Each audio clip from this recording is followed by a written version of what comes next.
Hello people, I hope you're doing wonderful and here we are to revise chapter 6 of funding.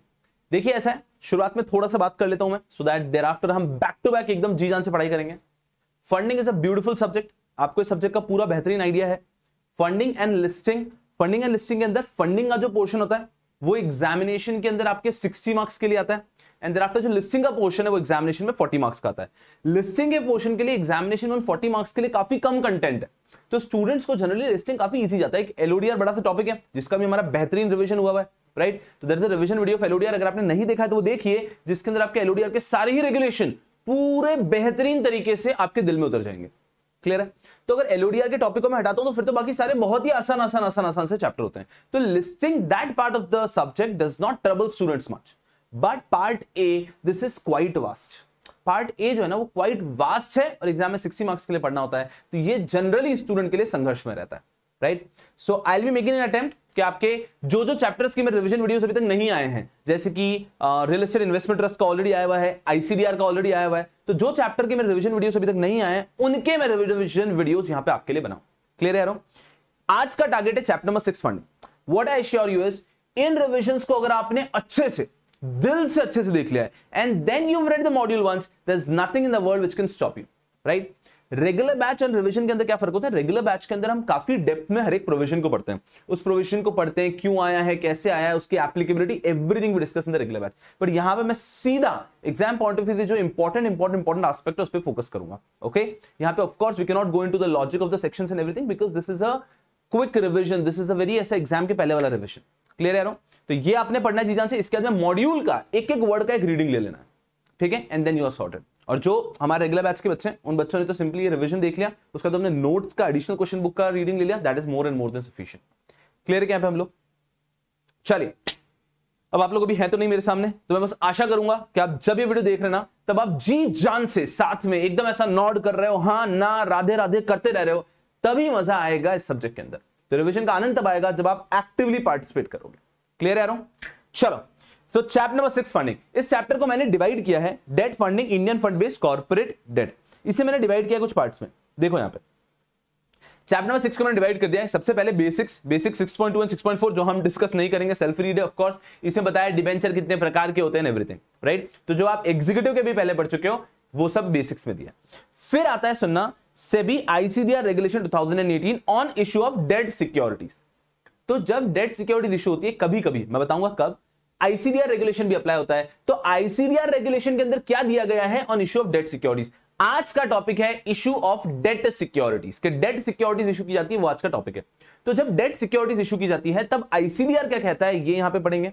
उसके बाद में debt securities के लिए अपना एक रेगुलेशन है, that is SEBI issue and listing of debt securities regulation 2008. तो अपना एक रेगुलेशन उसका SEBI issue and listing of debt securities regulation 2008. ये एक नया रेगुलेशन है जिसको प्यार से आप आईएलडीएस रेगुलेशन कहते हैं, सेबी आईएलडीएस रेगुलेशन 2008. फिर हम ये पढ़ेंगे the exclusive regulation for issue and listing of debt securities. उसके बाद में एक 2018-19 के बजट में एक बहुत इंपॉर्टेंट सा पॉइंट आया था, उस पॉइंट पे फोकस करेंगे. Date securities by large entities, जो बड़ी बड़ी एंटिटीज डेट सिक्योरिटीज इशू करती है उन पे कुछ रिस्ट्रिक्शन लाए गए, उनके लिए कुछ एडिशनल रेगुलेशन है, वो पढ़ेंगे. एंड लास्ट में ग्रीन डेट सिक्योरिटीज. तो ग्रीन डेट सिक्योरिटीज भी छोटा सा पार्ट है, date securities by large entities भी छोटा सा पार्ट है. मेनली हमारा समझ जाने वाला है आईएलडीएस रेगुलेशन के ऊपर. तो इस चैप्टर का दूसरा नाम ये भी आप ये भी कह सकते हैं that this is nothing but this is ILDS regulation. SEBI ILDS regulation, SEBI issue and listing of debt securities regulation 2008, वो उद्देश्य है इस सेशन का. I hope you clear. ठीक है. चलिए, लेकिन उसके अलावा जो एंसिलरी पार्ट है वो भी सब हम डिस्कस जरूर करने वाले हैं. सबसे पहली चीज, सेबी आईसीडीआर रेगुलेशन 2018 क्या कहता है about issue of debt securities. चलो, लेकिन इसके पहले एक बालक के दिमाग में डाउट आएगा, सर एक है आईएलडीएस रेगुलेशन, एक है आईसीडीआर रेगुलेशन. अगर मेरी कंपनी आज डेट सिक्योरिटीज इशू कर रही है तो हमारे ऊपर क्या एप्लीकेबल होने वाला है? हमारे ऊपर आईसीडीआर एप्लीकेबल होगा या हमारे ऊपर आईएलडीएस रेगुलेशन अप्लाई होगा? आई होप हर एक के दिमाग में दोनों रेगुलेशन क्लियर हो चुकी है. आईसीडीआर आप बच्चे पहले पढ़ चुके हैं, this is about issue of shares. जब शेयर्स इशू करते हैं तब ICDR comes into picture. Clear बेटा जी. तो जब शेयर्स इशू किया जाता है तब आईसीडीआर कम्स इनटू पिक्चर. तो ये आपको पहले से पता है सेबी आईसीडीआर रेगुलेशन. कभी कभी डेट सिक्योरिटीज में भी आईसीडीआर अप्लाई होने वाला है. और उसके अलावा उनका जो एक्सक्लूसिव रेगुलेशन है that is SEBI ILDS regulation. तो सबसे बड़ा डाउट यहां पर है कि सर किन सर्कमस्टेंसेस में ICDR is going to apply and किन सर्कमस्टेंसेस में ILDS is going to apply. Fair? तो उसी के साथ सेशन की शुरुआत करते हैं, फोकस करना अच्छे से। ये पूरा ओवरव्यू है, राइट? ये जो नोट्स है ना, ये वाले नोट्स जो मेरे हैंड रिटन नोट्स हैं, ये आपको डिस्क्रिप्शन बॉक्स में मिल जाएंगे, तो वहां से आप डाउनलोड कर सकते हैं, ठीक है? नाउ अंडरस्टैंड, सबसे पहली चीज ये कि कब आईसीडीआर अप्लाई होने वाला है, कब आईएलडीएस अप्लाई होने वाला है, ठीक है? ये सारी चीजें लिखी हुई इसलिए है क्योंकि आप बच्चों का समय बचेगा, अदरवाइज जनरली मैं आपके सामने लिखता हूं, so that takes an extra time. अब इसके अंदर हम इसको टाइम एफिशिएंट वे में रिवीजन को रिकॉर्ड कर रहे हैं, so that you can see this revision multiple times before the examination and ensure that the things I am teaching here are nicely stuck in your head. तो time waste यहां पे रहेगा शून्य, ठीक है? So now let's start the session. सबसे पहली चीज, वो चार्ट को पूरा मैं पढ़ाऊंगा, बट उसके पहले कि आखिर कब आईसीडीआर रेगुलेशन अप्लाई करेगा और कब आईएलडीएस रेगुलेशन अप्लाई करेगा। देखिए यहां पे case, if a company is issuing non convertible debt securities, अगर एक company non convertible debt securities issue कर रही है, एक ऐसी डेट सिक्योरिटी जिसमें कन्वर्टेबिलिटी का कोई ऑप्शन नहीं है, तब तो प्योरली अप्लाई हो जाएगा आईएलडीएस रेगुलेशन, बात ही खत्म। जब एक company non convertible debt security issue कर देगी, तब कोई डाउट ही नहीं है, ILDS regulation will apply, easy and clear. But if at all a company is issuing convertible debt securities, भले फुल्ली कन्वर्टेबल, पार्शली कन्वर्टेबल, थोड़ा सा भी अगर कन्वर्टेबल एस्पेक्ट उसमें आ जाता है, if company is issuing convertible debt securities, then ILDS तो अप्लाई करेगा, बट साथ में आ जाता है ICDR regulation 2018 as well. So I guess you're very easily understanding this.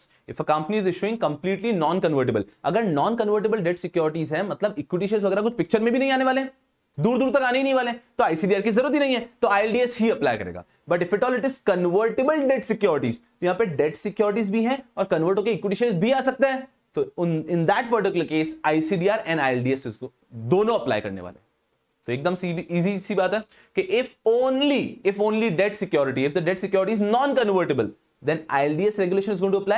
If debt security is convertible, then ILDS as well as ICDR regulation is going to apply. I think हर एक बालक के दिमाग में बात क्लियरली बैठ चुकी है और इसको एकदम सिंपल तरीके से मैंने यहाँ पे स्क्रीन पर रख भी रखा है। If the company issues non-convertible debt security, SEBI ILDS regulation 2018 is going to apply. And if this company issues convertible security, भले वो optionally है, partially है, fully है, कैसा भी convertibility होगा, that time ILDS regulation 2008 and ICDR 2018 are going to apply. I hope you're with me. So that was the first point of the session. अब हम क्या करने वाले, हम लोगों का टारगेट है कि ये पूरा चार्ट मैं आपको पढ़ा दूं, मतलब ये चार्ट पढ़ा दूंगा आपको, ठीक है? तो इसके अंदर सबसे पहले मैं आपको बता रहा था कि कब आईसीडीआर अप्लाई होगा, कब आईएलडीएस अप्लाई होगा। अब पहले करते हैं, आईसीडीआर छोटा सा है, इसे पढ़ लेते हैं, देन इस चैप्टर के सबसे कोर पार्ट पे आते हैं, ठीक है? तो इसका सबसे पहला पार्ट क्या कहता है, SEBI ICDR regulation 2018 on issue of debt securities. इसके अंदर तीन चीजें पढ़नी है आपको।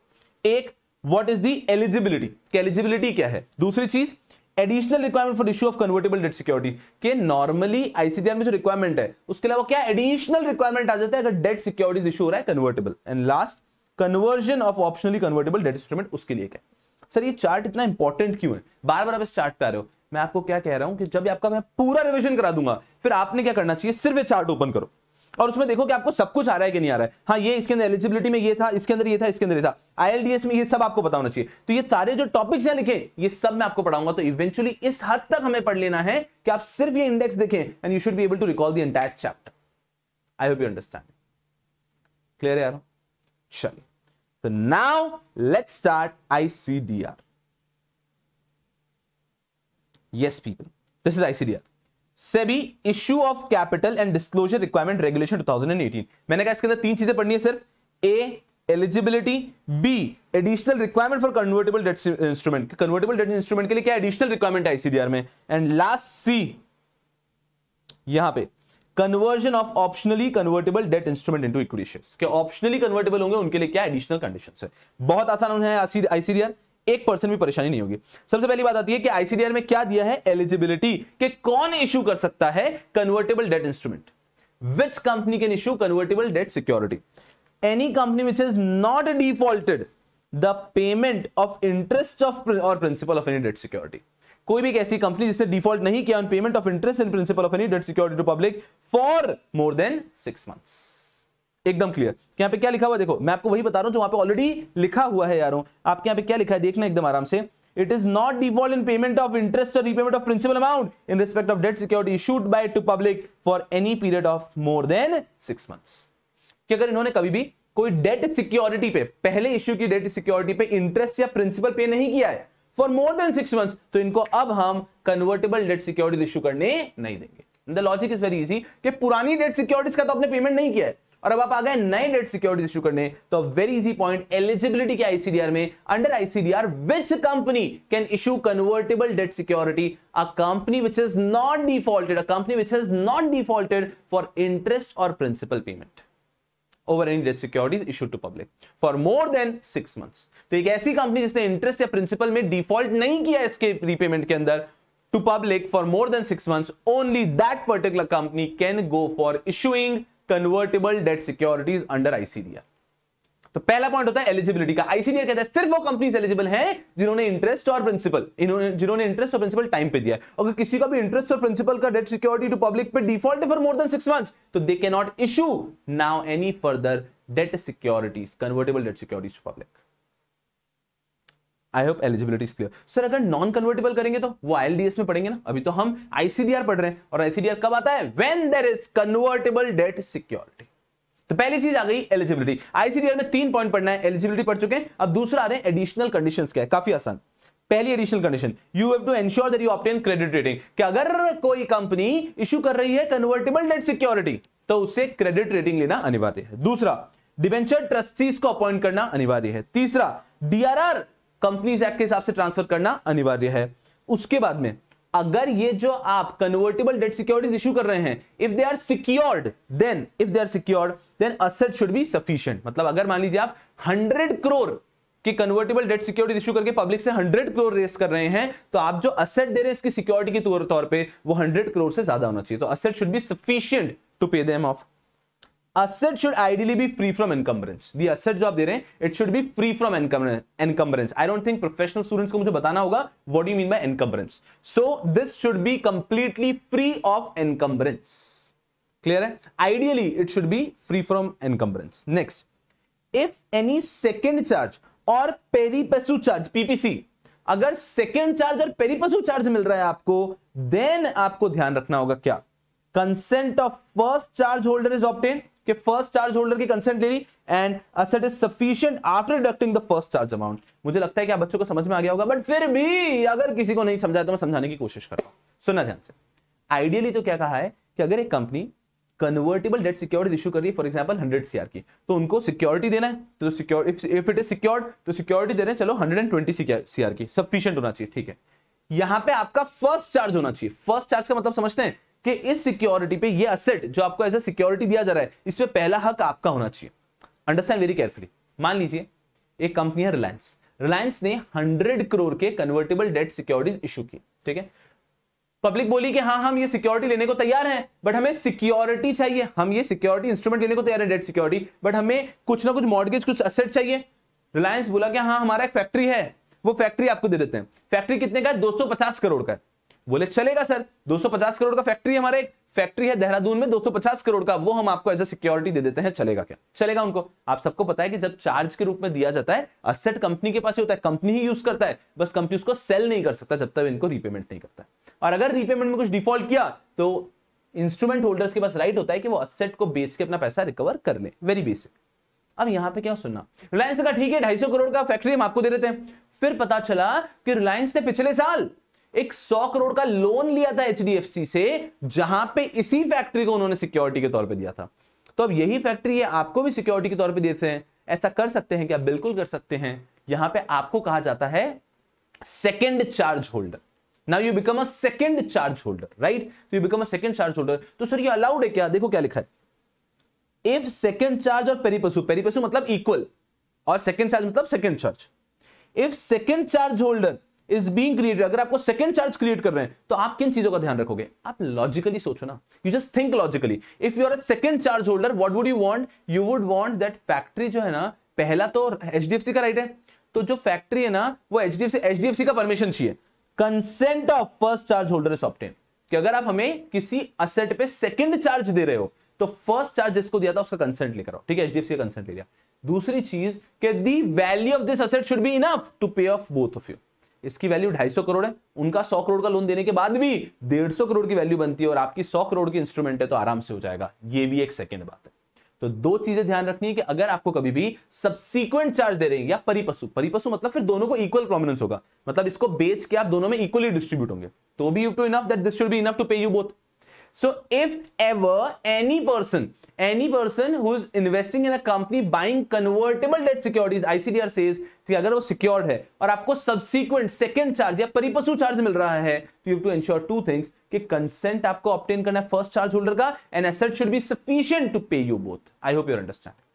तो हम लोग क्या पढ़ते हैं, एडिशनल कंडीशन क्या क्या पढ़ा दिया मैंने आपको, कि सबसे पहली चीज पढ़ा दी हमने, क्रेडिट रेटिंग ऑब्टेन करना है, देयर आफ्टर डिबेंचर ट्रस्टीज होने चाहिए, नेक्स्ट जीआरआर अकाउंट होना चाहिए as per companies act, and if secured है तो असेट सफिशिएंट होने चाहिए, आइडियली फ्री फ्रॉम एनकम्बरेंस होने चाहिए, और अगर सेकंड चार्ज हो रहा है तो फर्स्ट चार्ज होल्डर का हमें कंसेंट भी चाहिए, और साथ ही साथ the asset should be enough to pay off your both का अमाउंट. खत्म नहीं हुआ है, ध्यान दो यहां पे, यस पीपल, खत्म नहीं हुआ, यहां पे ये हो गया बी. मैंने आपको क्या बताया था, आईसीडीआर के अंदर 3 पॉइंट्स पढ़ाने मुझे आपको. I want to teach you 3 things under ICDR. तो ICDR में पहली चीज पढ़ा दी एलिजिबिलिटी क्या पढ़ा हमने, कि कोई भी ऐसी कंपनी है जिसने इंटरेस्ट या प्रिंसिपल के पेमेंट में डिफॉल्ट किया है फॉर मोर देन 6 मंथ्स, तो वो कन्वर्टेबल डेट सिक्योरिटीज इशू नहीं कर सकते. फिर हम लोग का एडिशनल कंडीशन वो पढ़ा. अब यहाँ पे थर्ड चीज पढ़ रहे हैं, conversion of optionally convertible debt instrument into equity shares, कि जो ऑप्शनली कन्वर्टेबल होते हैं उसका क्या. देखो ऑप्शनली कन्वर्टेबल का मतलब क्या होता है कि इन्वेस्टर को, आज आपने डेट सिक्योरिटी खरीद ली which is optionally convertible into equity shares, तो आपको एक समय के बाद ऑप्शन मिलेगा कि भैया जी आपको इक्विटी शेयर में कन्वर्ट करना है या फिर आपको रिडम्पशन करना है. 2 ऑप्शन मिलेंगे, या तो आप इक्विटी शेयर में कन्वर्ट करा लो या फिर आप रिडम्पशन करा लो. तो या तो आप हमसे पैसा ले लो या आप इक्विटी शेयर्स ले लो. तो अगर शेयर ऑप्शनली कन्वर्टेबल है तो क्या है, देखो 4 पॉइंट इनका आपको ध्यान रखना है. दिख रहा है रेड में मैंने मार्क किए 1, 2, 3 एंड 4. 4 पॉइंट्स का आपको ध्यान रखना है if the shares are optionally convertible, if the instrument is optionally convertible. First, issuer shall not convert its optionally convertible debt instrument unless the holder has given a positive consent. सुनना मेरी बात को, बहुत अच्छा पॉइंट है. Optionally convertible instrument date securities will be convertible only if a positive consent is received. मतलब क्या, मान लीजिए रिलायंस ने कन्वर्टेबल डेट सिक्योरिटीज इशू कर दिया, आप सबके पास कन्वर्टेबल डेट सिक्योरिटी आ चुकी है, रिलायंस ने नोटिस भेजा 3 साल की थी, 3 साल खत्म हुआ, कि आप लोग कन्वर्ट कराना चाहते हो क्या. आपने कुछ भी रिप्लाई नहीं दिया है, तो रिलायंस ने उनको कन्वर्ट कर दिया और इक्विटी शेयर्स आपके घर भिजवा दिए. चलेगा क्या, नहीं, सिर्फ उनके पॉजिटिव रिप्लाई पे ही कन्वर्जन होगा. अगर उन्होंने कोई रिप्लाई नहीं किया तो आप रिडीम करके पैसा भिजवा दो, बट आप इक्विटी शेयर्स नहीं भिजवा सकते. I hope your understanding. Optionally convertible shares में if the share holder has not exercise any option whether he wants to convert it into equity shares और redeem, then it will not be converted into equity shares. Equity shares conversion के लिए उसका positive assent चाहिए आपको. I hope I am communicating it very clearly कि अगर मान लीजिए कन्वर्टेबल डेट सिक्योरिटी है, ऑप्शनली कन्वर्टेबल डेट सिक्योरिटी, और वहां पे अगर इन्वेस्टर ने, जो आपका सिक्योरिटी होल्डर, उसने कुछ आपको अभी तक पॉजिटिव कंसेंट नेगेटिव कुछ नहीं दिया, तो यू कैन नॉट प्रिज्यूम कि हाँ इसका कन्वर्ट कर देते हैं. You can not convert the optionally convertible security में, it will be converted only if a positive consent is received, otherwise आप कन्वर्ट नहीं करोगे, अदरवाइज रिडीम कर दो. तो पहला पॉइंट, पॉजिटिव कंसेंट चाहिए कन्वर्ट करने के लिए. दूसरा, if conversion price is not determined at the price at the time of issue, जब आपने कन्वर्टेबल डेट सिक्योरिटीज इशू किए थे तब आपने कन्वर्जन प्राइस डिटरमिन नहीं किया, तो आइडियली तो तभी कर देना चाहिए, अपफ्रंट डिसीजन ले लो, लेकिन आपने तब नहीं किया था. और साथ ही साथ value of instrument is more than 10 crore, कि आपका टोटल जो इंस्ट्रूमेंट का वैल्यू है वो 10 करोड़ से ज्यादा है. इस केस में option to convert has to be given. कहने का मतलब है फिर कंपल्सरीली ऑप्शनल हो जाएगा. सुनना मेरी बात को बहुत केयरफुली.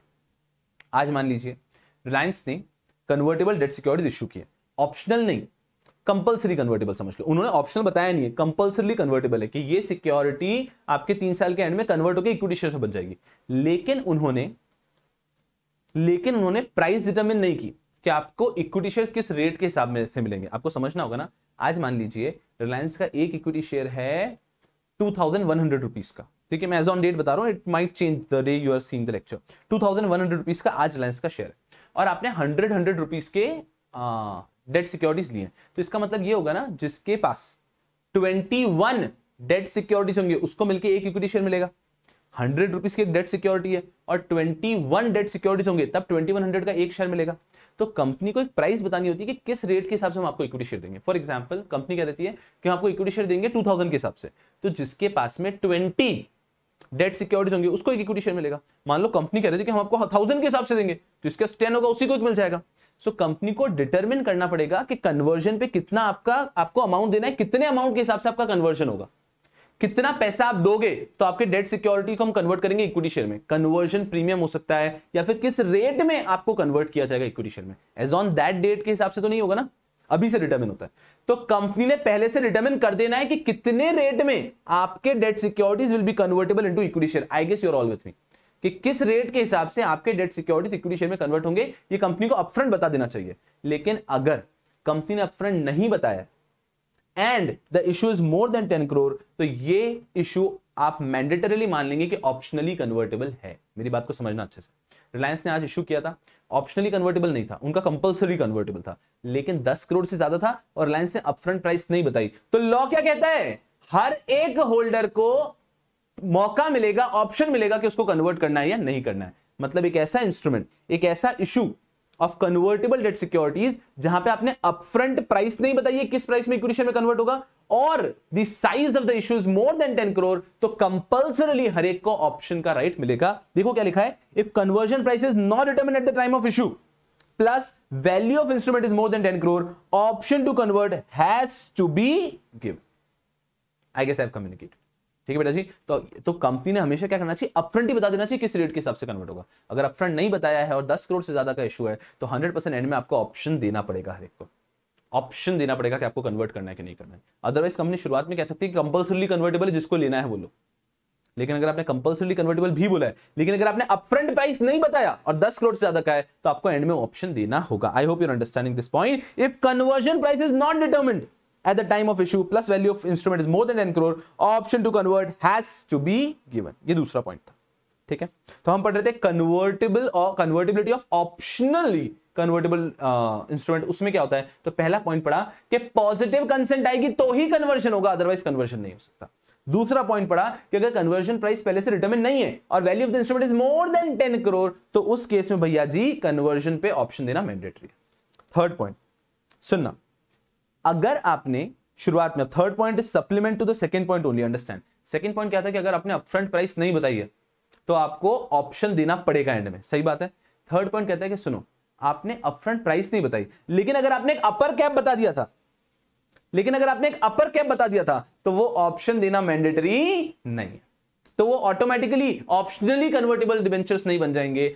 अगर आपने प्राइस नहीं बताया, तो मैंने सेकंड पॉइंट में क्या बताया, अगर प्राइस नहीं बताया तो एंड में ऑप्शन देना पड़ेगा, लेकिन प्राइस नहीं बताया और अपर कैप बता दिया था। अपर कैप क्या होता है कि रिलायंस के हमने सिक्योरिटी इशू किया आपको, debt security, will be converting it into equity share, we will be converting it into equity share. किस रेट में करेंगे, मैक्सिमम 2200, अपर कैप बता दिया है, और फिर भी आपने परचेज की उस सिक्योरिटी को, तो यहां पे आपको एंड में ऑप्शन नहीं मिलेगा।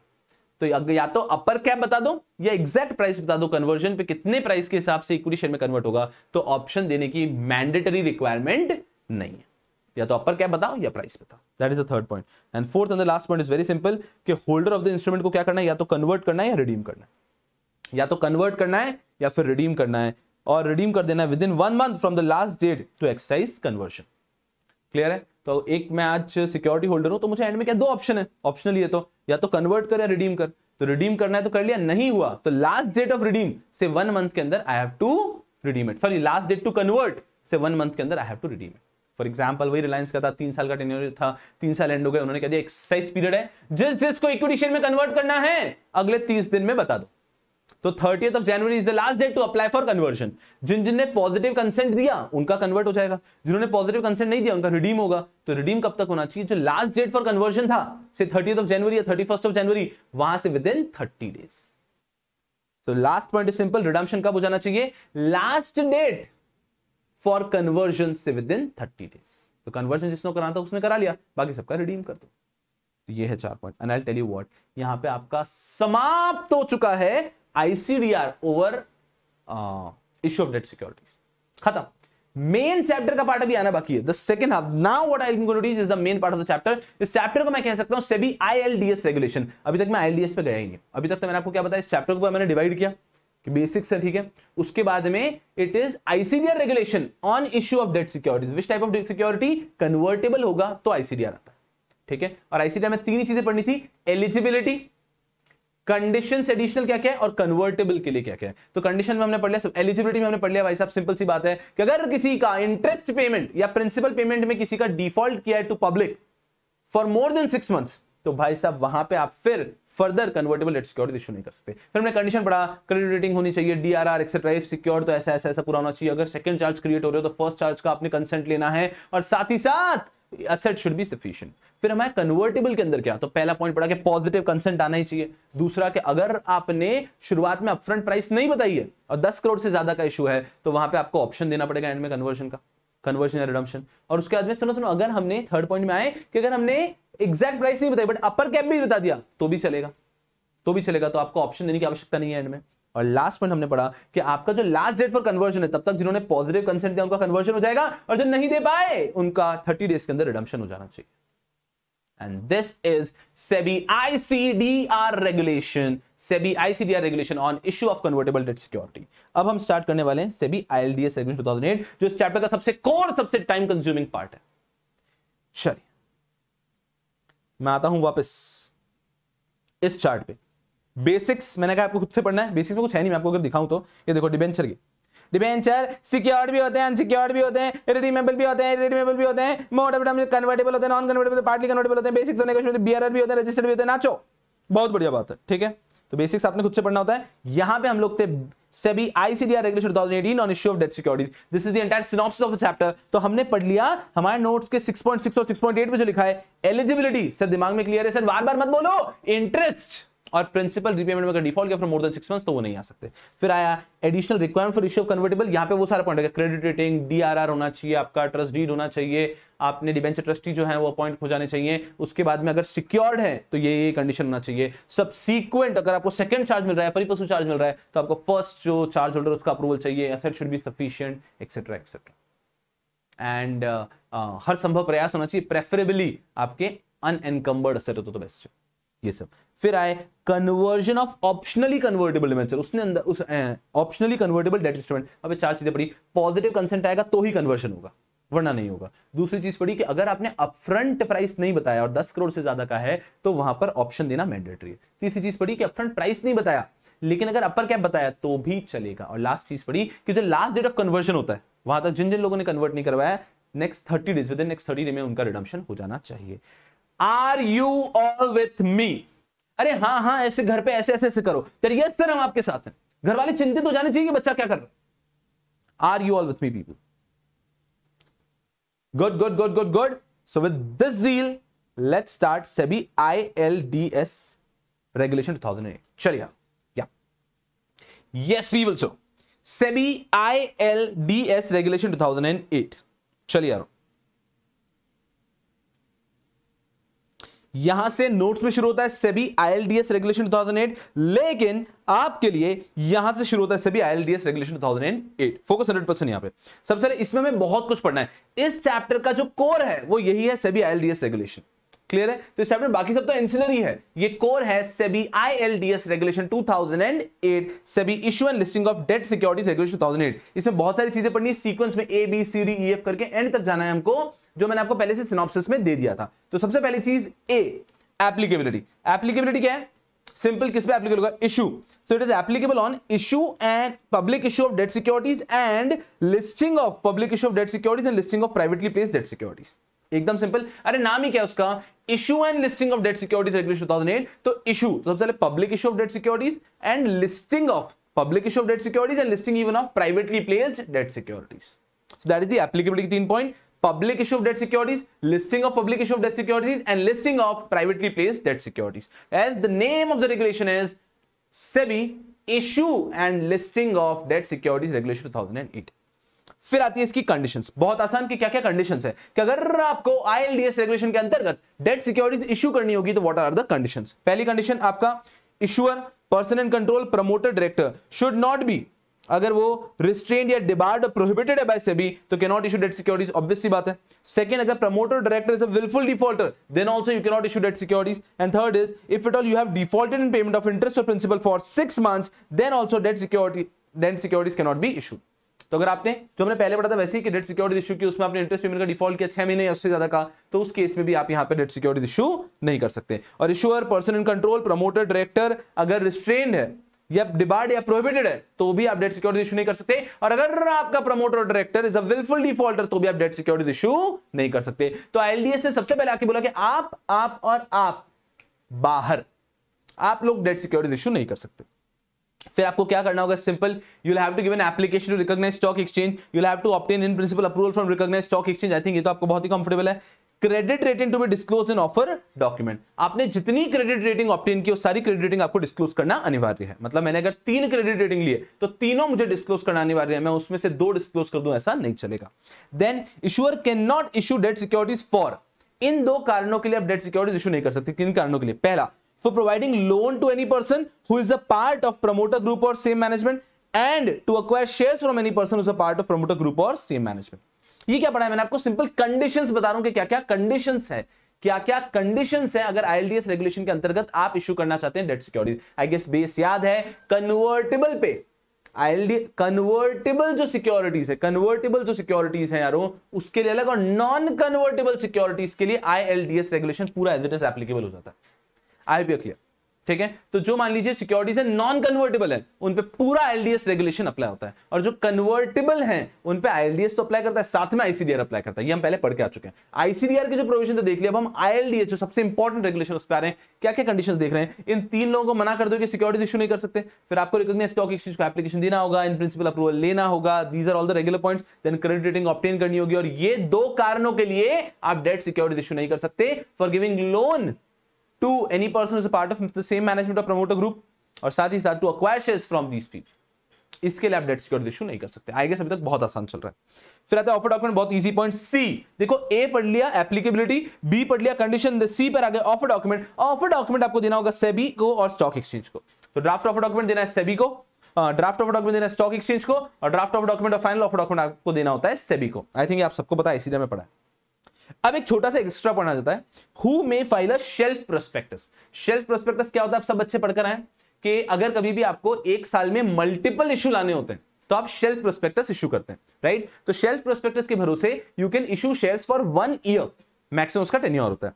देखना ध्यान से क्या लिखा है, हु में फाइल शेल्फ प्रोस्पेक्टस। यहां पर आईएलडीएस रेगुलेशन में लिखा है कि कौन कौन सी कंपनीज है, कौन कौन से एनबीएफसीज है, कौन कौन से बैंक्स हैं जो शेल्फ प्रोस्पेक्टस फाइल कर सकते हैं। बैंक्स तो खैर इंडिविजुअली कवर हो जाते हैं, यहां पे एनबीएफसीज आ जाते हैं और हाउसिंग फाइनेंस कंपनीज आ जाती है। देखो ध्यान से क्या लिखा है, हु में file shelf prospectus, first public financial institution and scheduled commercial banks. पहले ही पॉइंट में cover, public financial institutions, scheduled commercial banks, आप सब इशू कर सकते हो शेल्फ प्रोस्पेक्टस।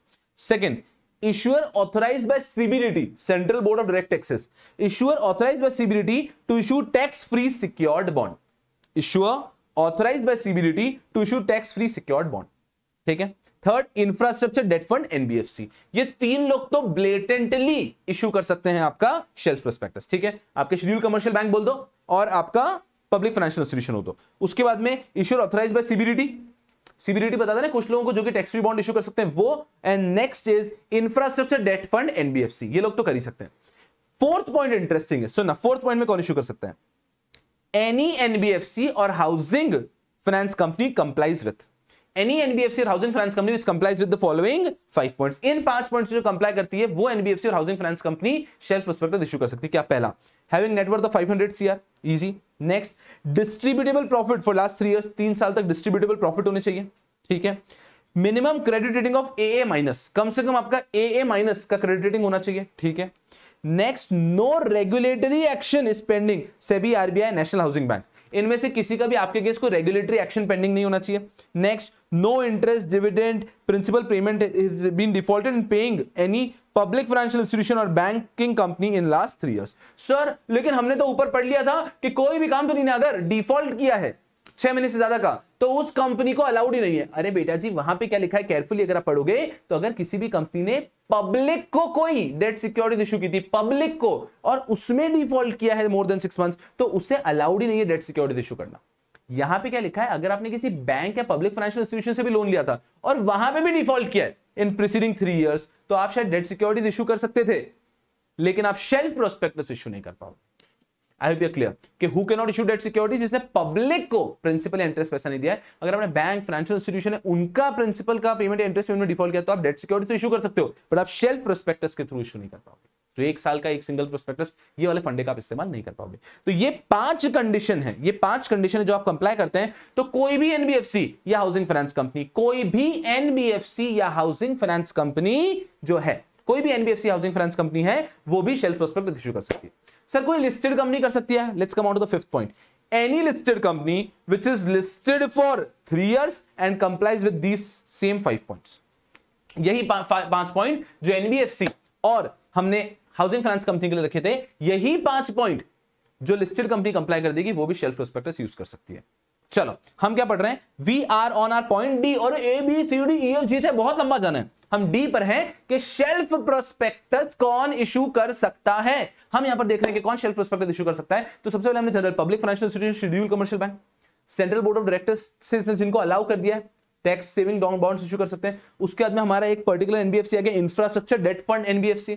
उसके बाद में आ गया कोई भी एनबीएफसी या हाउसिंग फाइनेंस कंपनी जो है 5 कंडीशंस को कंप्लाई करती है, और कोई भी listed company which is listed for 3 years और ये 5 कंडीशन को कंप्लाई करती है। क्या है 5 कंडीशन? उनका नेटवर्थ होना चाहिए 500 करोड़, पिछले 3 साल तक डिस्ट्रीब्यूटेबल प्रॉफिट होना चाहिए, मिनिमम क्रेडिट रेटिंग होनी चाहिए AA माइनस की, कोई भी उनका रेगुलेटरी एक्शन उनके अगेंस्ट पेंडिंग नहीं होना चाहिए, ना सेबी का, ना आरबीआई का, ना नेशनल हाउसिंग बैंक का, ठीक है। और उसके बाद में लास्ट में आगे इंटरेस्ट या आपने प्रिंसिपल किसी भी तरह के रीपेमेंट में डिफॉल्ट नहीं किया टू एनी बैंक और financial institution for last 3 years।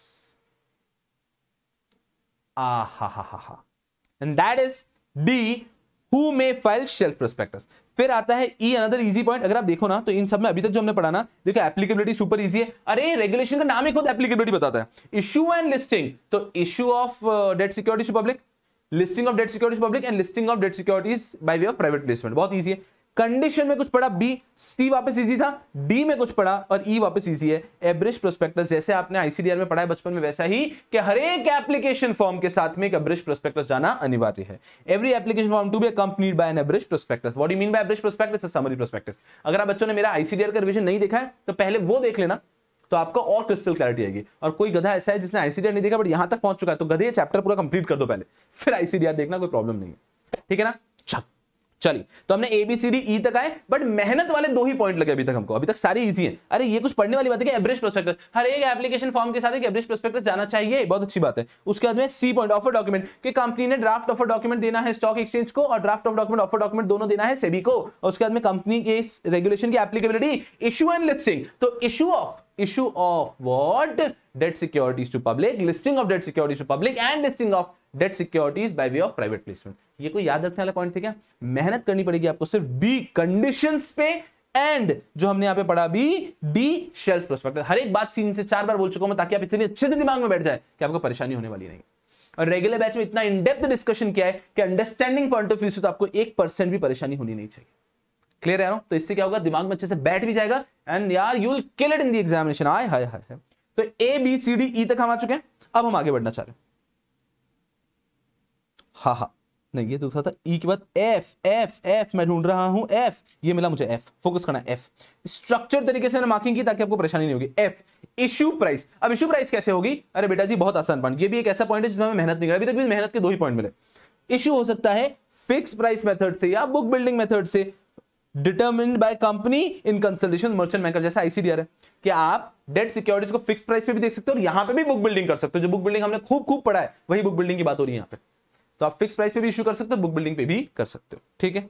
Next is minimum subscription, it has to be determined, ABCDEFG पे आ गए। Minimum subscription it has to be determined by issuer, disclose in the offer document, minimum offer size has to be 100 crore। ये बात ध्यान रखनी बस, ठीक है। मिनिमम सब्सक्रिप्शन कितना होगा? It will be determined by issuer, disclose in the offer document, but minimum offer size has to be 100 crore। तो कुछ पढ़ने लायक यहां पे भी नहीं है। H, prohibition of misstatement in the offer document, बहुत छोटी सी बात है।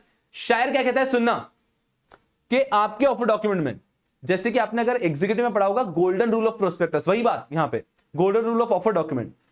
ऑफर डॉक्यूमेंट में ना तो कुछ झूठा होना चाहिए ना ही कुछ छूटा होना चाहिए। क्या कह रहा हूं? ऑफर डॉक्यूमेंट में ना तो कुछ झूठा होना चाहिए ना ही कुछ छूटा होना चाहिए। कहने का मतलब है ना कुछ झूठा, there should be nothing false, ना ही कुछ छूटा, मतलब material information should be there, material information should not have been skipped. तो ना तो कुछ झूठा होना चाहिए, मिस स्टेटमेंट नहीं होना चाहिए, और ना ही कुछ छूटा होना चाहिए, मतलब मटेरियल इंफॉर्मेशन स्किप भी नहीं होनी चाहिए। तो all the material information should be there and there should be no misstatement. तो that is the key, that is H point prohibition. I point easy, debenture redemption reserve. क्या आपने debenture redemption reserve बनाना होगा as per companies act, जैसा companies act में है। Note important है ध्यान से, if issuer has defaulted in payment of interest और रिडम्पशन और क्रिएशन ऑफ सिक्योरिटी। अगर एक कंपनी ने डेट सिक्योरिटीज इशू कर दी बट उसके कहीं भी डिफॉल्ट क्या है, रिडम्पशन में, उसके क्रिएशन ऑफ सिक्योरिटी में, इंटरेस्ट पेमेंट में, कहीं पे भी डिफॉल्ट क्या है, then the company can not give dividend. देखो क्या लिखा है, if the issuer has defaulted in payment of interest, redemption, creation of security, payment of dividend will require approval of debenture trustee। बहुत खास पॉइंट है, अरे मतलब इसको तो स्टार ही कर लेना, क्या खास पॉइंट है। अगर एक कंपनी ने डेट सिक्योरिटी इशू कर दी है लेकिन उसके अंदर डिफॉल्ट किया, सिक्योरिटी क्रिएट करने में, इंटरेस्ट पेमेंट में, ऐसा कोई डिफॉल्ट किया है, तो कल को अगर कंपनी अपने इक्विटी शेयर होल्डर को डिविडेंड देना चाहती है ना, तो डिबेंचर ट्रस्टी का परमिशन लेगा। अरे डिबेंचर ट्रस्टी परमिशन देगा क्या कि हमें इंटरेस्ट नहीं दे रहे हो और आप इक्विटी शेयर होल्डर को डिविडेंड दोगे? नहीं दे सकते। तो एक रूल रखा है कि अगर कोई भी कंपनी ने सिक्योरिटी क्रिएट करने में भी डिले किया, यहां तक कि सिक्योरिटी भी क्रिएट नहीं की है, तो भी डिविडेंड डिक्लेयर नहीं कर सकते। इंटरेस्ट में अगर डिफॉल्ट है, रिडम्पशन में डिफॉल्ट है, या क्रिएशन ऑफ सिक्योरिटी में डिफॉल्ट किया है, तो dividend will not B payable जब तक अप्रूवल किसका नहीं ले लेते, डिबेंचर ट्रस्टी का। सो payment of dividend will require the permission of debenture trustee. क्या पॉइंट है, क्या ब्यूटी है यार। चलिए, बहुत आसान चल रहा है आई पॉइंट। फिर आता है आपका जे पॉइंट, राइट टू रिकॉल और रिडीम प्रायर टू मैच्योरिटी। बहुत आसान सी बात है कि अगर कभी कंपनी इच्छा रखती है कि कंपनी ने 5 इयर्स के डेट सिक्योरिटीज इशू किए और कंपनी उसको प्रीमेच्योर करना चाहती है, पहले मैच्योर करना चाहती है, तो कर सकती है। क्या उसकी कंडीशन है? Conditions for early redemption. क्या कंडीशन है? पहला, it has to be as per offer document. Offer document में जैसा लिखा है वैसा होना चाहिए। ऑफर डॉक्यूमेंट में लिखा होता है कि अर्ली रिडम्पशन कब हो सकता है। तो period of exercise shall be minimum 3 days, कम से कम 3 दिन का आपको पीरियड ऑफ एक्सरसाइज देना है। Redemption amount, when it can be redeem, ये सारी चीजें आपको ऑफर डॉक्यूमेंट में लिख के देनी है, ठीक है। तो conditions for early redemption should be as per offer document. उसमें आपको पीरियड ऑफ एक्सरसाइज लिखना होगा कि मान लीजिए अर्ली रिडम्पशन आप कर रहे हैं, तो जो जो आपके सिक्योरिटी होल्डर्स में से इस ऑप्शन को एक्सरसाइज करना चाहते हैं कि हाँ हाँ हमें जल्दी पैसा दे दो, तो उन्हें एक्सरसाइज पीरियड देना होगा ना, जो कि मिनिमम 3 डेज होना चाहिए। साथ ही में रिडम्पशन अमाउंट उनको कितना मिल रहा है और when can it be redeemed, ये सब आपके ऑफर डॉक्यूमेंट में होना चाहिए। नेक्स्ट, अर्ली रिडम्पशन हो रहा है तो या तो ऑल द डिबेंचर्स का होगा कि आपने मान लीजिए डेट इंस्ट्रूमेंट, सारे डेट इंस्ट्रूमेंट का साथ में करोगे, आपने 100 करोड़ के डेट इंस्ट्रूमेंट इश्यू किए थे, तो या तो आप 100 करोड़ का अर्ली रिडम्पशन करो, और अगर आप 100 करोड़ ने 50 करोड़ का कर रहे हो तो you can not be selective there, that is the point. You can not be selective कि ठीक है आप लोग रहने दो, आप सबका हम पैसा ले लेते हैं, नहीं। अगर आप प्रोपोर्शनेटली करना चाहते हो तो कर सकते हो, अगर आप पार्शियली करना चाहते हो तो कर सकते हो, but it has to be proportionally also. फिर आपने हर एक को राइट देना है कि हर व्यक्ति, फॉर एग्जांपल 100 करोड़ के डेट सिक्योरिटीज थे और आप 50 करोड़ का रिडम्पशन कर रहे हो, तो हर एक को ऑफर दो कि जिस जिस व्यक्ति ने इन्वेस्ट किया था वो अपनी आधी सिक्योरिटी का भी रिडम्पशन करा सकता है। तो it has to be proportionately, it can not be selective. I think मेरे इंटेंशंस आप तक पहुंच रहे हैं कि अगर कभी भी आप या तो पूरा का कर दो रिडम्पशन, अर्ली मैच्योरिटी सबका ले आओ तो ठीक है, लेकिन अगर आप पार्शियली कर रहे हो तो सबको राइट मिलना चाहिए अपने होल्डिंग में से थोड़ा पार्ट का अर्ली रिडम्पशन का। It has to be proportionately. Clear है? तो early redemption has to be either for all the debentures और a part of the debentures proportionately, ठीक है। Next is minimum tenure of debenture security has to be 24 months. So early redemption can be done only after expiry of 24 months from the issue. कि आज अगर आपने security issue किए तो 24 months के अंदर आप अर्ली रिडम्पशन नहीं कर सकते। अर्ली रिडम्पशन किया जा सकता है any time after 24 months, any time after 24 months. Next is minimum 21 days notice for early redemption. जब भी अर्ली रिडम्पशन करने आपको कम से कम 21 दिन का नोटिस देना अनिवार्य है। I think that's very easy and obvious. Next, notice has to be given to stock exchange in a newspaper, 1 English and 1 Hindi newspaper. Payment to securities holder has to be made within 15 days from the last exercise date.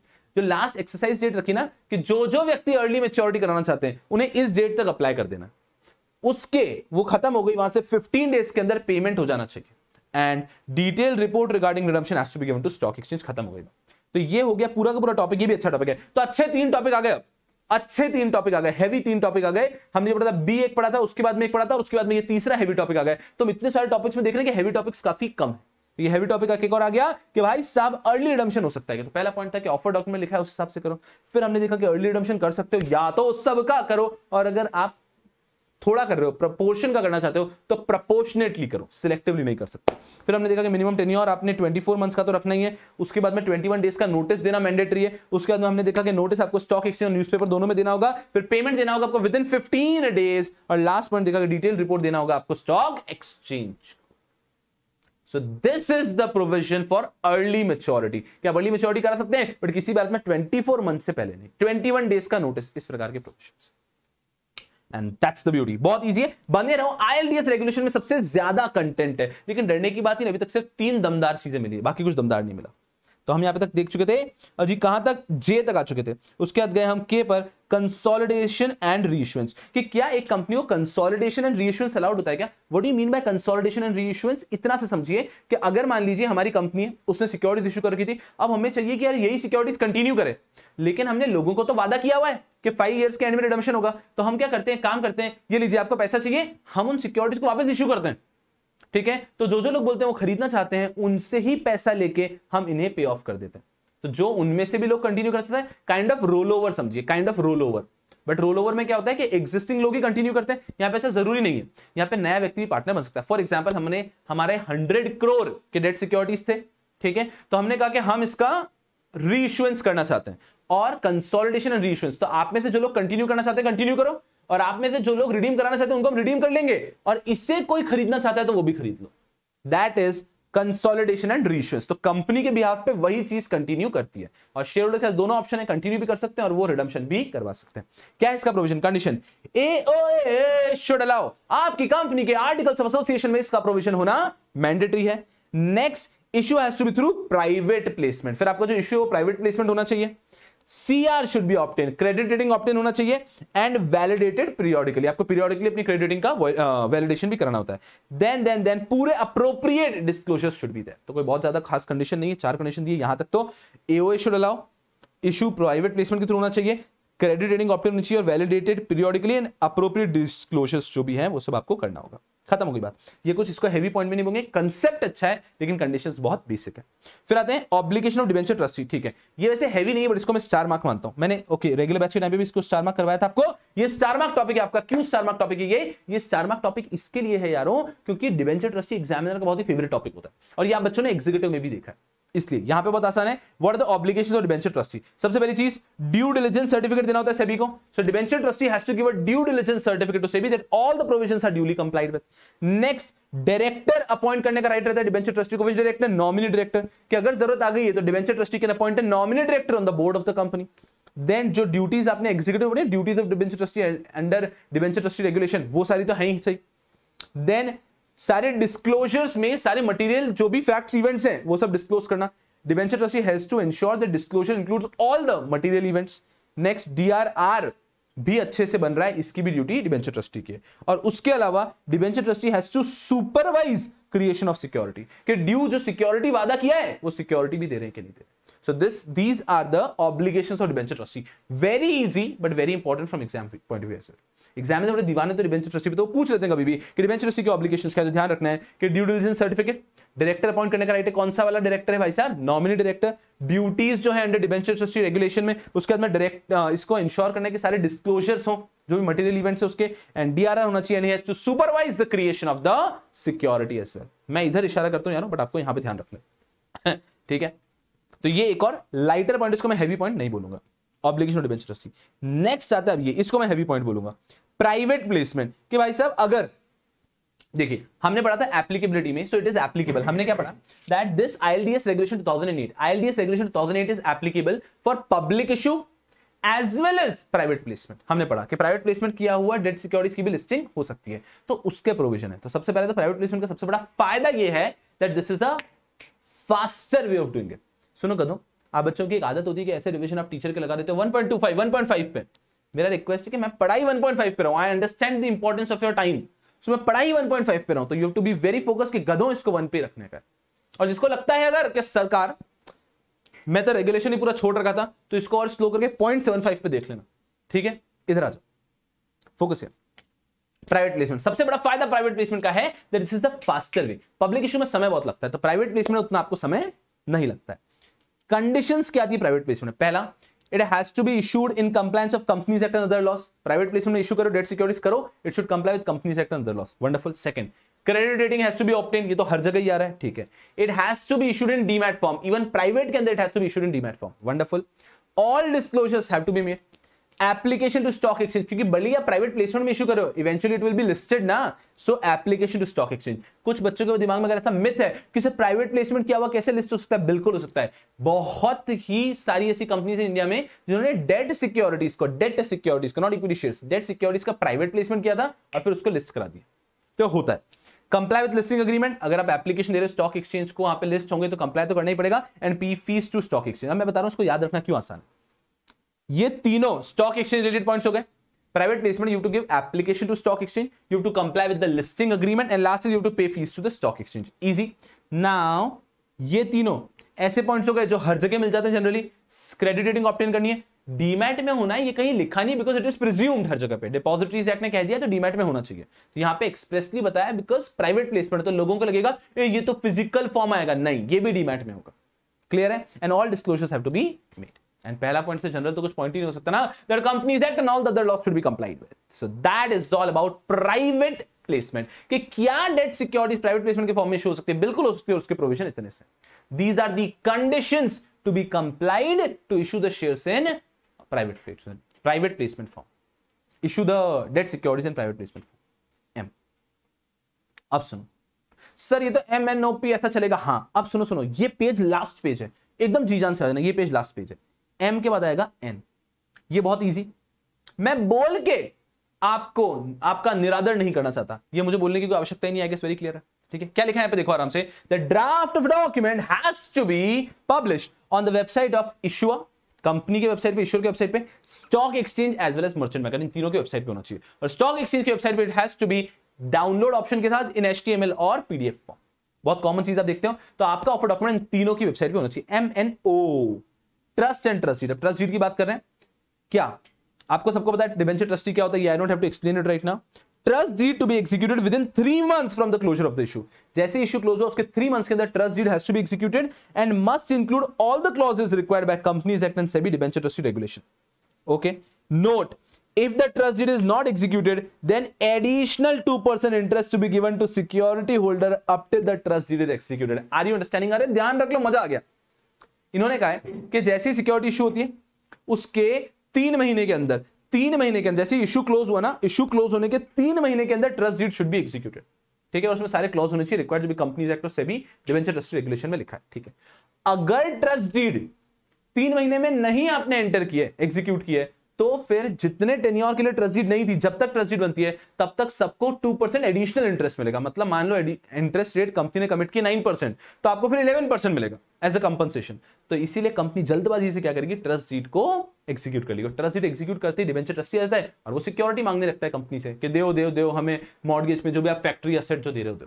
That is the की। तो आपको ध्यान रखना है कि debenture trust deed has to be executed within 3 months, okay, from the date of closure.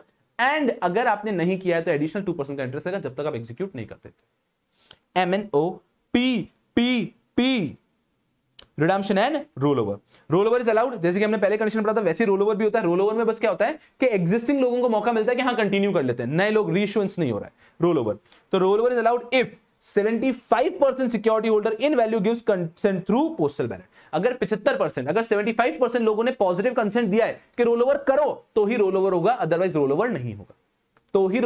Otherwise roll over नहीं होगा। Easy to go. पहली बात, रिमेनिंग टू बी रिडीम। अब ऐसा नहीं है कि 80% ने कह दिया रोल ओवर कर दो तो 20% का भी जबरदस्ती रोल ओवर होगा, नहीं।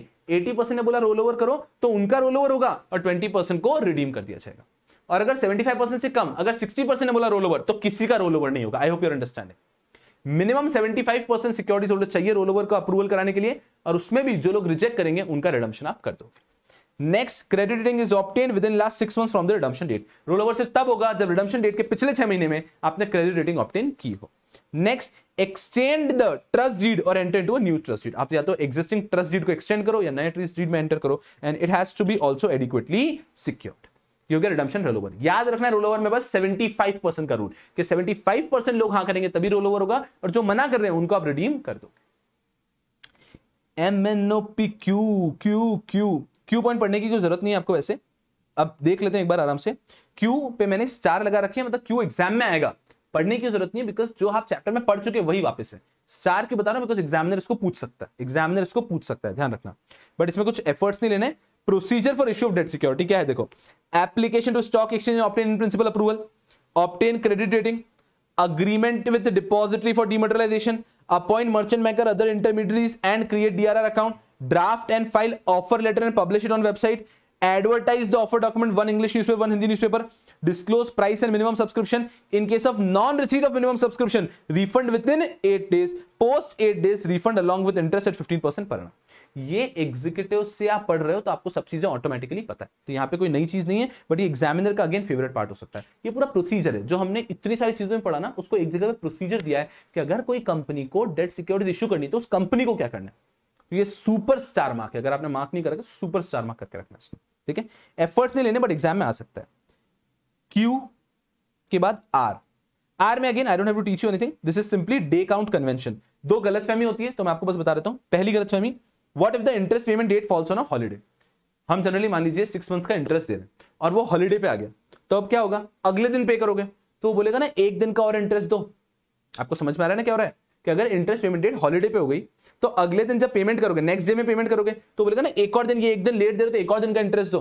तो इसलिए क्लैरिफिकेशन लाए हैं क्या, interest will be paid on the next day, same amount which was payable on previous day.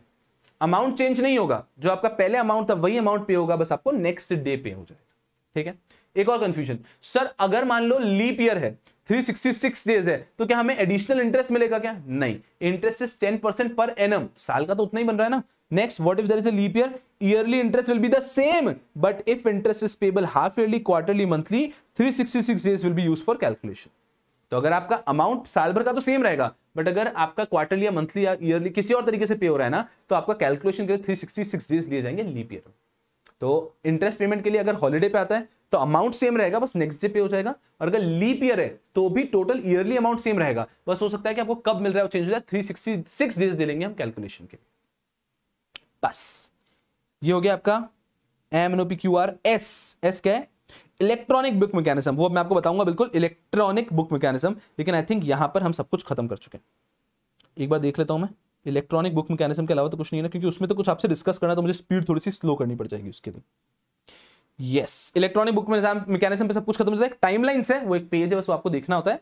Electronic book mechanism हमारा आखिरी टॉपिक होता है, किसका, ILDS रेगुलेशन का। फिर मैं आपको ये दोनों तो डिस्कस करता ही हूं आपके साथ, date securities by large entities भी डिस्कस करूंगा एंड ग्रीन डेट सिक्योरिटीज भी डिस्कस करूंगा। बट उसके पहले वो तो छोटे छोटे से टॉपिक्स हैं, उसके पहले हमारा ILDS रेगुलेशन को खत्म करना चाहता हूं मैं।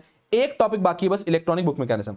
अब आपको इसको रिवाइज कैसे करना है, सुनो मेरी बात, आपको सिर्फ इंडेक्स देख के अंदर की चीजें याद आना चाहिए, इतना अच्छे से आपको पढ़ना है, इतना अच्छे से आपको रिवाइज करना है। कैसा, जैसे कि एप्लीकेबिलिटी दिखा, तो याद है SEBI issue listing of debt securities, हां तो issue of public issue of debt securities, and then listing of public issued debt securities, then listing of privately placed debt securities, then condition, तो condition के सारे points, then filing of offer document, तो वो offer document इसको जाएगा, offer document plus draft offer document इसको जाएगा, filing of shelf prospectus, कौन-कौन 5-6 लोग shelf prospectus फाइल कर सकते हैं, then हमने पढ़ा abridged prospectus, हर एक एप्लीकेशन फॉर्म के साथ abridged prospectus जाना चाहिए। उसके बाद में issue price फिक्स प्राइस भी हो सकती है, बुक बिल्डिंग से भी डिटरमिन कर सकते हैं, तो company in consultation merchant banker इसको डिटरमिन करता है। मिनिमम सब्सक्रिप्शन आप डिसाइड कर सकते हैं कैसे रखना है।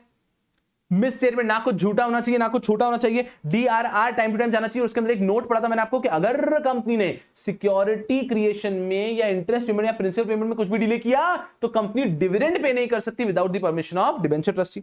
फिर right to recall redeem prior, ये जो अर्ली मैच्योरिटी के पॉइंट्स पढ़े थे कि अर्ली मैच्योरिटी करना चाहते हो 24 मंथ्स के पहले नहीं कर सकते, 21 डेज का नोटिस देना पड़ेगा, ये सारे पॉइंट्स जो हमने पढ़े थे। ऐसी obligation of debenture trustee, private placement, आपने इतने अच्छे से रिवाइज करना है कि नेक्स्ट टाइम आप सिर्फ ये इंडेक्स देखें, सिर्फ ये इंडेक्स यहां से, ये जो सिनॉप्सिस वाला पेज है, इस पेज पे देख के पूरा का पूरा चैप्टर आप रिवाइज कर सके, इतना बेहतरीन आपको पढ़ के जाए। I hope you are all with me. Let's take a deep breath and then talk about electronic book mechanism. ये एक सेपरेट सा इशू है, इसमें कुछ अच्छे से समझने वाली बात है, और उसके बाद में ये दो topic and this chapter will be over. Yes, let's take a deep breath for a minute. Yes people, so let's hit towards the electronic book mechanism की क्या चीज है ये। आ जाओ यार,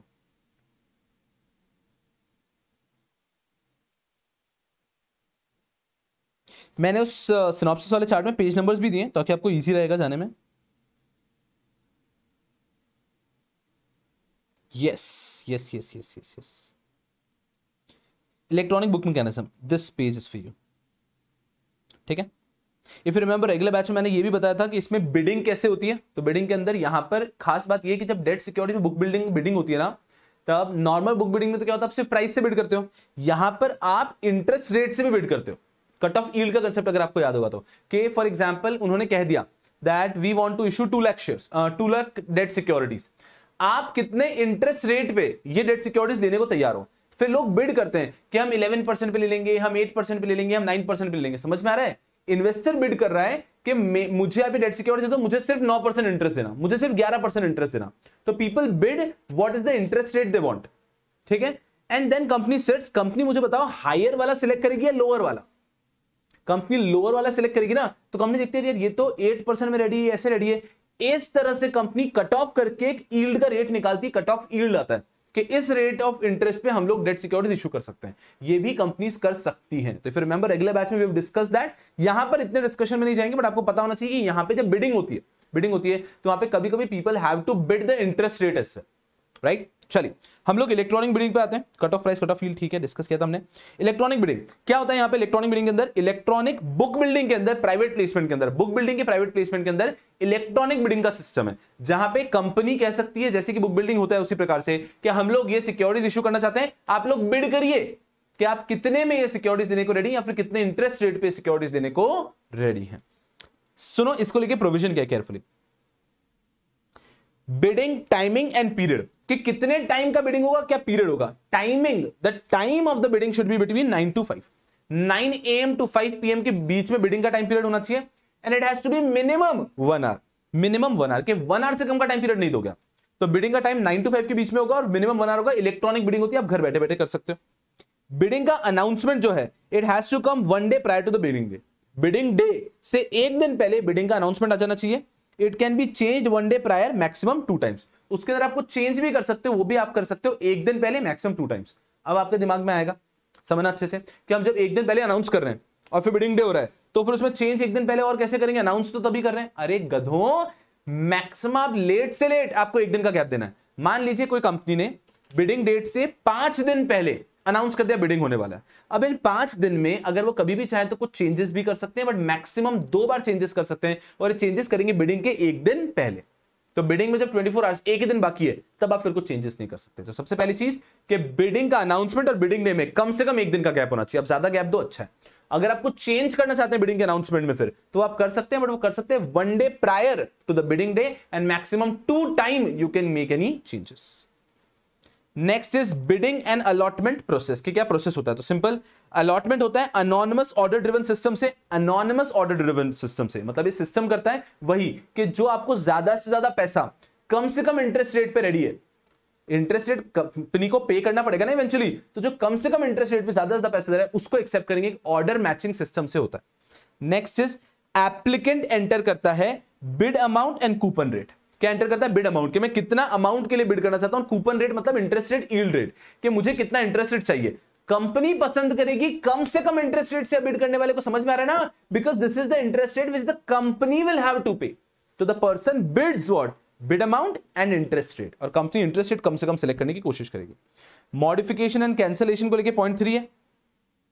क्या है पॉइंट 3, देखो, no cancellation of bids shall be permitted in the last 10 minutes of the bidding period. कि जो बिडिंग पीरियड का लास्ट 10 मिनट, बिडिंग अगर 1 आवर की है तो लास्ट 10 मिनट्स में आप कैंसिल नहीं कर सकते जो बिड आपने की। लेकिन in the last 10 minutes of the bidding period only revisions are allowed. आप amount change, interest rate change कर सकते हो। समझ में आ रहा है। तो लास्ट 10 मिनट्स में आप बिड्स को कैंसिल नहीं कर सकते, लेकिन रिवाइज कर सकते हो। वन इन्वेस्टर क्या मल्टीपल बिड्स दे सकता है? यस, अलाउड है। एक व्यक्ति मल्टीपल बिड्स भी दे सकता है कि मैंने 10% पे बिड किया, मैंने 8 पे भी किया, मैंने 12 पे भी किया। तो ऐसे मल्टीपल बिड्स भी एक व्यक्ति दे सकता है। जैसे आपने बिड दिया, जैसे on application you get an acknowledgement receipt कि हाँ आपका बिड इस अमाउंट पे, इस रेट पे आ चुका है, तो एप्लीकेशन पे ही आपको एक एक्नॉलेजमेंट का रिसीट मिल जाता है। अलॉटमेंट होगा यील्ड प्रायोरिटी बेसिस पे कि कंपनी को जो सबसे कम इंटरेस्ट रेट में लेने को रेडी है वहां से सिलेक्ट करेगा। 7%, 6%, 7%, 8%, 8% अगर कट ऑफ आ गया तो everyone will be allotted at 8%। ये तो आपको पता ही है, जैसा नॉर्मल बुक बिल्डिंग होता है। फिर वो डिफरेंस इज जस्ट कि बुक बिल्डिंग जनरली हम पढ़ते हैं अमाउंट पे, यहाँ पे यील्ड परसेंटेज पे, यहाँ पे इंटरेस्ट रेट पे होता है। ऐसा what is this all about? This was all about electronic book mechanism. कि इलेक्ट्रॉनिक बुक मैकेनिज्म होता है कि कंपनी को अगर बुक बिल्डिंग से डेट सिक्योरिटीज इशू करनी तो कर सकते हैं। यहां पे ब्यूटी ये है that people bid what, people bid the amount and the interest rate and then company selects as per the interest rate and these are the provisions of electronic book building। और यहां पे आपका ILDS regulation 2008 पूर्णतः complete होता है। लेकिन इसके अलावा दो अच्छी चीजें और पढ़ना बाकी है, दोनों इंटरेस्टिंग है और आइसोलेटेड टॉपिक से एग्जामिनर उस पर भी आपको फोड़ सकता है। ग्रीन डेट सिक्योरिटी के पहले एक चीज और मुझे पढ़ानी है, वो नोटिफिकेशन जो बजट की वजह से आया था, यस लार्ज कंपनीज का। तो ये क्या हुआ था यारों, यहां पे नोट्स है, fund raise by issuance of debt securities by large entities, इनके लिए एक नोटिफिकेशन आया था, वो नोटिफिकेशन की समरी यहां पे फोकस करना अच्छे से। Fund raising by large corporate, budget 2018-19 का जो बजट आया था उसके अंदर ये पॉइंट ऐड हुआ है। लार्ज कॉर्पोरेट का मतलब क्या है, सबसे पहले एनी कंपनी जिसका securities are listed on stock exchange, outstanding long term borrowing of 100 crore and above, have a credit rating of AA and above. देखो क्या लिखा है, यस यहां पे लार्ज कॉर्पोरेट कौन से होंगे भाई साहब, जिन जो रिकॉग्नाइज्ड स्टॉक एक्सचेंज पे लिस्टेड है, जिनका outstanding borrowing 100 crore and above है, and who have AA and above की रेटिंग। इसके बीच में और है या एंड है, और है या एंड है, और है या एंड है, एंड है। तो एक ऐसी एंटिटी जो इन तीनों कंडीशंस को कंप्लाई करती है, स्टॉक एक्सचेंज पे सिक्योरिटीज लिस्टेड है, outstanding long term borrowing is of 100 crore and above and they have a credit rating of AA and above, ऐसी एंटिटी को हम लार्ज कॉर्पोरेट कहते हैं। लार्ज कॉर्पोरेट किसको कहते हैं, लिस्टेड है, 100 करोड़ से ज्यादा उसका लॉन्ग टर्म बोरिंग है एंड उनकी credit rating A and above है, इनको लार्ज कॉर्पोरेट कहते हैं। इन पे क्या कंडीशन लगाई, रिक्वायरमेंट फॉर लार्ज कॉर्पोरेट्स, इनको बोला at least 25% of the incremental boring. अभी तक जो बोरिंग आप कर चुके हो ठीक है, इसके बाद में शॉर्ट टर्म बोरिंग को भी छोड़ दो, शॉर्ट टर्म मतलब जो 1 साल से कम की होती है उसको भी छोड़ दो। आज के बाद जो भी आप लॉन्ग टर्म बोरिंग करोगे उसमें कम से कम 25%, at least 25% of the incremental borrowing excluding external commercial borrowing and P2S, P2S मतलब पेरेंट टू सब्सिडी, ये जो parent to subsidy, subsidy to parent, ये वाले को छोड़ दो और एक्सटर्नल कमर्शियल बोरिंग इसको भी छोड़ दो। इसके अलावा आप जो भी बोरिंग करोगे उसका कम से कम 25% should be raise by way of issue of debt securities. ये नहीं कि जब पैसा चाहिए बैंक से लोन ले लिया, नहीं नहीं नहीं, जितना भी आप 1 साल में बोरिंग करने वाले हो उसका 25%, at least 25% of the incremental boring, incremental बोल रहे हैं एग्जिस्टिंग का नहीं। मान लो एक कंपनी है, ये नोटिफिकेशन आने के पहले उसका 10,000 करोड़ का बोरिंग है, उसको छोड़ दो, वहां पे आपको 25% का रूल लगाने की जरूरत नहीं है। इसके बाद जो भी इंक्रीमेंटल बोरिंग करने वाले हो, सो एवरी ईयर 25% तो कम से कम आपको पब्लिक से बोरिंग करनी है, 75% आप अदर मीन से कर सकते हो, ठीक है, किनको, लार्ज कॉर्पोरेट्स को, ठीक है। इंप्लीमेंटेशन के लिए क्या किया, 2020-2021 के लिए बोला requirement to be complied on yearly basis, every year आपको ध्यान रखना है। इस साल कितनी बोरिंग की सर, 150 करोड़, उसमें से 25% पब्लिक से किया ना, हाँ किया, ठीक है। अगर नहीं किया तो if default give reason for shortfall to stock exchange, stock exchange को शॉर्टफॉल का रीजन बताओ, पेनल्टी नहीं थी। तो 2020-2021 के अंदर अगर आपने 25% आपको पब्लिक से बोरो करना था लेकिन आप नहीं कर पाए तो पेनल्टी नहीं थी। 2022 एंड ऑनवर्ड से क्या हो गया है, requirement to be complied in block of 2 years, 2 years के ब्लॉक में कंप्लाई करना है, क्योंकि 1 साल में मुश्किल हो जाता है। तो एवरी 2 ईयर में आपको ध्यान रखना है कि इन 2 साल में जो टोटल आपने बोरिंग की है, वो जो टोटल बोरिंग की उसका कम से कम 25% आपने पब्लिक से करना है बोरिंग, डेट सिक्योरिटीज का बोरिंग पब्लिक से करना है। और अब अगर आपने डिफॉल्ट किया, you have to give reason to the stock exchange and pay penalty और fine of 2% of the shortfall to stock exchange. जो भी आपका शॉर्टफॉल हुआ है ना, कि मान लीजिए 200 करोड़ की आपने बोरिंग की इन 2 साल में मिलके, 25% मतलब 50 करोड़ पब्लिक से करनी थी, आपने नहीं की, आपने सिर्फ 40 करोड़ ही की पब्लिक से, तो 10 करोड़ नहीं की, तो 10 करोड़ का 2% आपका फाइन बनेगा जो आपको स्टॉक एक्सचेंज को देना होगा। I hope you're understanding. So this was a simple notification जिसने कहा था कि हर एक लार्ज कॉर्पोरेट को इंक्रीमेंटल बोरिंग जो कर रही है उसका 25% पब्लिक से करना जरूरी, पब्लिक को डेट सिक्योरिटी इशू करके उनसे बोरो करना मैंडेटरी था।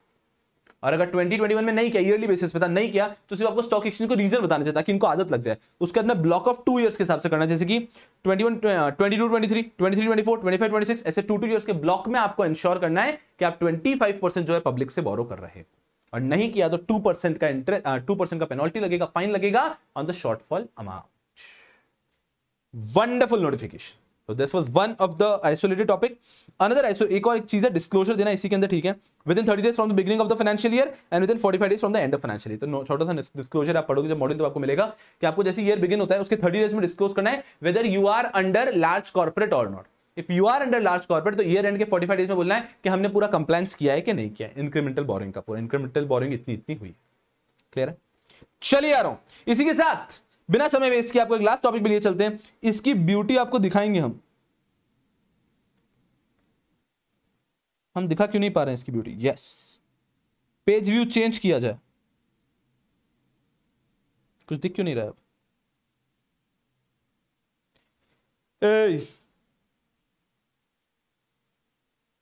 सिंगल पेज, टू पेज, हाँ दिख रहा है, ये देखो देखो देखो देखो देखो, green debt security. So the last topic of the chapter is green debt security. What do you mean by green debt security? Understand, कोई भी इशूअर अगर नॉर्मली क्या होता है, डेट सिक्योरिटीज इशू करता है, इसका मतलब है इन्वेस्टर से पैसा लेगा और उसको टाइम टू टाइम इंटरेस्ट देगा, ये तो नॉर्मल हो गया।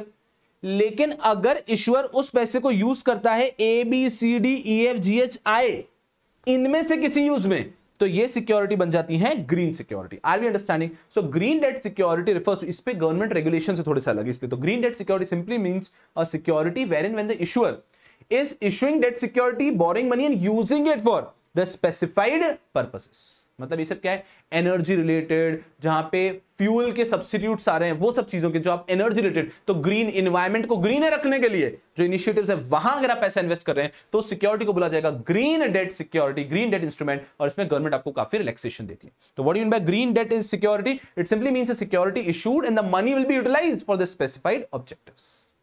What are the specified objectives? देखो तो आपको एक आइडिया लग जाएगा। रिन्यूएबल एनर्जी, सस्टेनेबल एनर्जी, ये wind, solar, bio energy, clean transportation including mass और पब्लिक ट्रांसपोर्टेशन। देखो जितना ज्यादा पब्लिक ट्रांसपोर्टेशन यूज होगा, देखो आइडियली तो पब्लिक ट्रांसपोर्टेशन भी आजकल बसेस कौन सी चल रही है, जो कि इलेक्ट्रिक है, वो बात सही है, लेकिन मान लो कि पेट्रोल बसेस भी चल रही है तो भी वो एनवायरमेंट के लिए अच्छी है। सर कैसे? अरे 50 लोग अगर अपने अपने व्हीकल्स पे जाएंगे तो जितना एमिशन करेंगे दैट विल बी 50 तो नहीं, कम से कम 10 टाइम्स ऑफ व्हाट दैट बस वुड बी एमिटिंग। तो अगर 50 लोग अलग अलग जाएंगे तो बहुत ज्यादा पोल्यूशन होगा, और 50 लोग एक बस में जाएंगे तो कंपैरेटिवली पोल्यूशन काफी कम होगा। Next, sustainable water management, climate change adaptation के लिए, energy efficiency, sustainable waste management, sustainable land use including sustainable forestry, agriculture, afforestation, biodiversity conservation, इनमें से किसी के अंदर भी, या फिर सेबी ने अगर कोई और भी पॉइंट दे दिया, यहां अगर पैसा फाइनली यूज हो रहा है तो ओन डेट सिक्योरिटीज को कहा जाएगा ग्रीन डेट सिक्योरिटीज। इनकी जो ऑब्लिगेशन ऑफ द इश्यूअर कुछ नहीं है, बस इतना सा है कि आपको ध्यान रखना है कि आपका प्रोजेक्ट पैसा वहीं इन्वेस्ट हो। आपने ग्रीन डेट सिक्योरिटीज नाम से सिक्योरिटी इशू की, हाँ, तो आप इनके अलावा कहीं और पैसा नहीं इन्वेस्ट कर सकते। यू हैव टू एंश्योर कि पैसा यहीं पे इन्वेस्ट हो, and you have to parallelly ध्यान रखना होगा आपको कि आप सारे डिस्क्लोजर रिक्वायरमेंट रख रहे हो। तो you have to ensure that the project asset meets the eligibility criteria. Project assets meet the documented objectives of green debt securities. Utilize the proceed only for stated purpose. कि सिर्फ अपने stated purpose के लिए use हो, documentation में clearly आप satisfy कर रहे हैं, और जो ऑब्जेक्टिव बताए थे उसी के अंदर आप यूज कर रहे हैं, ये आपको ध्यान रखना है। And this is green debt security. आपने कोशिश करना है कि इन सब में से आपको कम से कम 5-6 पॉइंट याद रहे, जैसे कि आपको सिंपल समझो ना, रिन्यूएबल सस्टेनेबल एनर्जी हो गया, बायोडाइवर्सिटी कंजर्वेशन हो गया, sustainable land using, sustainable forestry, agriculture, afforestation हो गया, क्लाइमेट चेंज अडेप्शन हो गया, एनर्जी एफिशिएंसी हो गया। तो ऐसे आपको 5-6 पॉइंट तो याद ही होने चाहिए कि अगर इनमें से किसी जगह और सेबी के स्पेसिफाइड किसी जगह पर इन्वेस्ट करते हैं तो इस सिक्योरिटी को कहा जाएगा green debt instrument. Yes people, अब समझो, अगर मैं इसके अंत पे आता हूं, चैप्टर 6 के आ रहा हूं, सो डोंट यू थिंक आपको इतना बेहतरीन तरीके से चैप्टर 6 दिलो दिमाग में बैठ जाना चाहिए कि merely by using this synopsis you should be able to revise the entire chapter, and that has to be the beauty of it. तो यारों इतना बेहतरीन होना चाहिए, बस अब अगली बार सिनॉप्सिस लेके बैठो and you should be like this इसके अंदर ये सारी कंडीशंस ये है, okay, green debt security bye large entities, everything should be on your tips, and that is the objective of this revision. I hope you love it. So the entire energy which has put up in this revision, the purpose was so that you people can revise it in a very nice time efficient fashion and you can watch this video again and again and again. तो इस video के अंदर 1% भी आपका time waste नहीं है। लोग I understand, जैसे जैसे आप प्रोफेशनल्स की ओर बढ़ते हैं ना, तो वैसा वैसा आपके टाइम की कीमत भी उतनी बढ़ती रहती है, and then every second is very important for you, not mature anymore. So you have to understand this thing that I put my एकदम sweat and blood in this revision, that आपका ये चैप्टर इस revision का एकदम sorted हो जाए।